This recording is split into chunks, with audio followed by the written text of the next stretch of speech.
علیکم ورحمۃ اللہ وبرکاتہ. بسم اللہ والحمد للہ والصلاة والسلام علی رسول اللہ. اما بعد. قال المصنف الباب الثامن في الإيجاز والإطناب والمساواة. كل ما يجول في الصدر من المعاني يمكن أن يعبر عنه بثلاث طرق. المساواة وهي تأدية المعنى المراد بعبارة مساوية له بأن تكون على الحد الذي جرى به عرف أوساط الناس، وهم الذين لم يرتقوا إلى درجة البلاغة ولم ينحطوا إلى درجة الفهاهة. نحو وإذا رأيت الذين يخوضون في آياتنا فأعرض عنهم إلى آخر العبارة المرادة. عزیز طلباء، کتاب دروس البلاغہ سے 7 ابواب کو ہم نے پڑھا. پچھلا باب جو ہم نے پڑھا وہ وصل اور فصل کے بارے میں تھا. 2 جملوں کو ملانا حرکات کے ذریعے سے، یا 2 جملوں کو حرف عطف کے بغیر چھوڑ دینا، ان کو نہ ملانا بلکہ ان کو جدا جدا رکھنا. تو ان چیزوں کو ہم نے تفصیل کے ساتھ پڑھا کہ کہاں پر وصل کرنا واجب ہے اور کہاں پر فصل کرنا واجب ہے. تو اس طرح سے ہم نے یہ 7واں باب مکمل کیا. آج ہم 8ویں باب کو پڑھیں گے جو ایجاز، اطناب اور مساوات کے بارے میں ہے. ایجاز اختصار کو کہتے ہیں، یعنی مختصراً بات کرنا، مختصراً کلام لانا. اور اطناب کہتے ہیں تھوڑے سے زائد الفاظ کے ساتھ کلام لانا، زائد الفاظ کے ساتھ بات بیان کرنا. اور مساوات کہتے ہیں برابر الفاظ کے ساتھ بات کرنا. ان میں سے ہر ایک کی تعریف اور پھر ان کی مثالیں کتاب میں آگے آ رہی ہیں، تو ہم آگے ان چیزوں کو تفصیل کے ساتھ پڑھیں گے. تو صاحب کتاب نے لکھا ہے الباب الثامن فی الایجاز والاطناب والمساوات. 8واں باب ہے ایجاز، اطناب اور مساوات کے بارے میں. کل ما یجول فی الصدر من المعانی، دل میں یا سینے میں جو بھی معانی پیدا ہوتے ہیں، جو بھی بات پیدا ہوتی ہے یا جو بھی چیز دل میں آتی ہے، یمکن ان یعبر عنہ بثلاث طرق، ان کو 3 طریقوں سے تعبیر کرنا ممکن ہے. ان معانی کو یا ان باتوں کو 3 طریقوں سے تعبیر کرنا ممکن ہے، یعنی ان کو 3 طریقوں سے بیان کرنا ممکن ہے. پہلی چیز ہے المساوات، وہی تأدیۃ المعنی، اور وہ ہے معنی کو ادا کرنا بعبارت مساویۃ لہ، اس کی مساوی عبارت کے ساتھ. یہ دل میں جتنی بات آئی ہے، جتنے معنی دل میں پیدا ہوئے ہیں، اتنے ہی الفاظ کے ساتھ، اتنی ہی عبارت کے ساتھ اس کو بیان کرنا، اس کو مساوات کہتے ہیں. بأن تكون على الحد الذي جرى به عرف اوساط الناس، یہ کہ وہ عبارت اس حد پر ہو جس حد پر متوسط درجے کے لوگوں کا عرف جاری ہو، جس درجے پر درمیانی طبقے کے لوگوں کا عرف جاری ہو، یعنی درمیانی درجے کے لوگ جس طریقے سے وہ بات کرتے ہوں اسی حد پر وہ عبارت جو ہے جاری ہو. درمیانے طبقے کے لوگ جس انداز کے ساتھ اس بات کو ادا کرتے ہوں اسی انداز کے ساتھ یہ بات بیان کی جائے، اس کی تعبیر کو بیان کیا جائے۔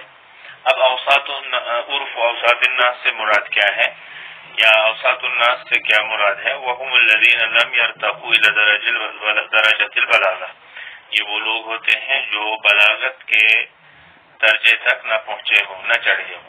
ولم ينحطوا الى درجۃ الفصاحہ، اور نہ وہ عجز و درماندگی کے درجے تک گرے ہوں، یعنی کلام کرنے کی جو طاقت ہے اس سے نہ گرے ہوں، نہ تو بلاغت کے درجے تک پہنچے ہیں، یعنی فصیح اور بلیغ لوگ ہیں، ایسا بھی نہیں ہے، اور نہ وہ بالکل گرے ہوئے ہوں، یعنی جو بات بھی نہیں کر سکتے ہوں، جو الفاظ درست طریقے سے بیان نہ کر سکتے ہوں، ایسے بھی نہیں ہے۔ مثال اس مساوات کی ہے، وَإِذَا رَأَيْتَ الَّذِينَ يَخُوضُونَ فِي آيَاتِنَا فَأَعْرِضْ عَنْهُمْ، اور جب تم ان لوگوں کو دیکھو جو ہماری آیات کے بارے میں عیب جوئی کر رہے ہیں، فَأَعْرِضْ عَنْهُمْ، تو ان سے دور رہو، ان سے کنارہ کش ہو جائے۔ تو یہاں یہ بات دل میں جتنی پیدا ہوئی تھی اتنی ہی بیان کی گئی، اس سے زیادہ یا اس سے کم الفاظ نہیں لائے گئے، یہ تو ہے مساوات۔ اس کے بعد ہے ایجاز، والایجاز وهو تأدیۃ المعنی بعبارۃ ناقصۃ عنہ، اور ایجاز کہتے ہیں معنی کو ادا کرنا اس سے کم عبارت کے ساتھ، مع وفائها بالغرض، لیکن غرض کو پورا کرتے ہوئے کم عبارت کے ساتھ معنی کو ادا کرنا ایجاز کہلاتا ہے۔ جیسے کہ شاعر نے کہا، قف نبکی من ذکر حبیب و منزلی، تم دونوں ٹھہر جاؤ، ہم رو لیتے ہیں محبوب کی یاد میں اور اس کی منزل کی یاد میں، اور اس کی منزل یا اس کی جو جگہ ہے اس کے بارے میں ہم رو لیں۔ تو یہاں جو ہے اس عبارت کو کم الفاظ کے ساتھ یا کم عبارت کے ساتھ بیان کیا گیا، حالانکہ دل میں جو معنی تھا وہ اس سے بڑا تھا۔ اے دونوں ساتھیوں ٹھہر جاؤ، ہم محبوب اور منزل محبوب کی یاد میں رو لیں۔ لیکن اگر فَإِذَا لَمْ تَفِ بِالْغَرض، اور اگر وہ عبارت غرض کو پورا نہ کرتی ہو، سُمِّيَ اخلالا، تو اس کو پھر اخلال کہا جاتا ہے۔ اخلال یعنی خلل واقع ہوا ہے اس عبارت کے اندر، كقوله، جیسے کہ شاعر کا قول ہے، وَالْعَيْشُ خَيْرٌ فِي ظِلَالِ النُّوكِ مِمَّنْ عَاشَ كَدًّا، یہ شاعر کا قول ہے کہ بیوقوفی کے سائے میں بہتر ہے، زندگی بیوقوفی کے سائے میں بہتر ہے اس شخص کی زندگی سے جو مشقت کے ساتھ زندگی گزارے۔ آگے لکھا ہے، مرادہ ان العیش الرغد فی ظلال الحمق، بیوقوفی کے سائے میں خوشحال زندگی خیر بہتر ہے، من العیش الشاق، مشکل زندگی سے، فی ظلال العقل، عقل کے سائے میں۔ تو یہاں جو ہے عبارت معنی کے مقابلے میں مختصر ہے، معنی کے سامنے جو ہے عبارت بالکل مختصر ہے، تو یہ اس عبارت کے اندر خلل ہے، اس عبارت کے اندر اس طرح سے خلل واقع ہوا ہے، تو ایسا نہیں ہونا چاہیے۔ ہاں، وہ ایجاز درست ہے جس میں عبارت کم ہو ان معانی سے جو دل میں پیدا ہو رہے ہیں، لیکن غرض پوری ہو رہی ہو۔ لیکن اگر غرض پوری نہیں ہو رہی ہے اور عبارت کو ہم دل کے معانی سے بہت زیادہ مختصر لا رہے ہیں اور غرض پوری نہیں ہو رہی ہے، تو یہ اخلال ہے، اس میں خلل واقع ہوا ہے۔ تو اس طرح سے ہم نے مساوات کو سمجھنے کی کوشش کی اور ایجاز کو سمجھنے کی کوشش کی، جس سے میں خلاصے کے طور پر بتا رہا ہوں کہ مساوات ہوتا ہے دل کے اندر جو معانی پیدا ہوئے ہیں ان کے برابر عبارت کو لانا، لیکن درمیانے طبقے کے لوگوں کے عرف کے مطابق وہ عبارت ہو، اور درمیانی طبقے کے لوگ وہ ہوتے ہیں جو بلاغت کے درجے تک نہ پہنچے ہوں اور نہ ہی وہ عجز و درماندگی کے درجے تک گرے ہوں. یہ تو مساوات ہوئی. اور ایجاز کہتے ہیں دل کے اندر جو معنی پیدا ہوئے ہیں ان سے کم عبارت کے ساتھ معنی کو بیان کرنا، لیکن غرض کو پورا کرتے ہوئے. لیکن اگر غرض پوری نہ ہو رہی ہو تو پھر اس مختصر عبارت کو اخلال کہتے ہیں.